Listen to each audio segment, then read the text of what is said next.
Hello hi friends, ఇంతకు ముందుకు నేను బీరపిందెలు మాడిపోతున్నాయని ఒక షార్ట్ వీడియోలో చెప్పాను కదా ఫ్రెండ్స్. అయితే అలా బీరపిందెలు మాడిపోకుండా ఉండడం కోసం ప్రస్తుతానికైతే నేను ఒక లిక్విడ్ ఫర్టిలైజర్ అనేది తయారు చేసింది నాకు ఇచ్చారు మా గ్రూప్స్ వాళ్ళు. దాన్ని నేను ఇక్కడ అన్ని మొక్కలకు ఇచ్చుకుంటున్నాను ఫ్రెండ్స్. చూద్దాం వీటి వలన పిందెలు రాలిపోకుండా ఉంటాయని అనుకుంటున్నాను. మాడిపోయిన పిందెలు మాడిపోయిన తర్వాత కొన్ని హార్వెస్ట్ కూడా ఉంది ఫ్రెండ్స్. మనకు బీరకాయలు అక్కడక్కడ వచ్చాయి, వాటిని కూడా మనం హార్వెస్ట్ చేసుకుందాము. ప్రజెంట్ అయితే నేను ఈ లిక్విడ్ ఇచ్చుకున్న తర్వాత, ఈ లిక్విడ్ ఫర్టిలైజర్ ఇచ్చుకున్న తర్వాత హార్వెస్ట్ కూడా చేసుకుంటాను. అక్కడక్కడ 2-3 ఉన్నాయండి.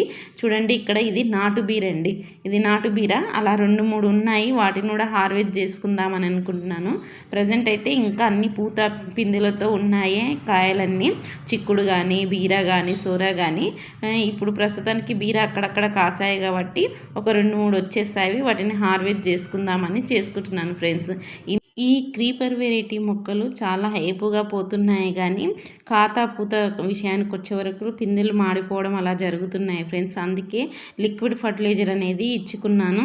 చూద్దాం, ఈ లిక్విడ్ ఫర్టిలైజర్ ఇచ్చుకోవడం వలన కొంచెమైనా నా మొక్కలకి కొంచెమైనా బూస్టప్ అయ్యేసేసి పిందెలు ఏవైతే పిందెలు వచ్చావో అవి నిలిచి అలాగే కాయలుగా మారిపోతాయని అనుకుంటున్నాను. ఎందుకంటే అవి నేను ఇంత ఇష్టంగా పెంచిన తర్వాత అవి మాడిపోతుంటే నాకు చాలా బాధ అనిపిస్తుంది ఫ్రెండ్స్. ఈరోజైతే వీడియో ఇంతవరకే ఫ్రెండ్స్. Bye friends.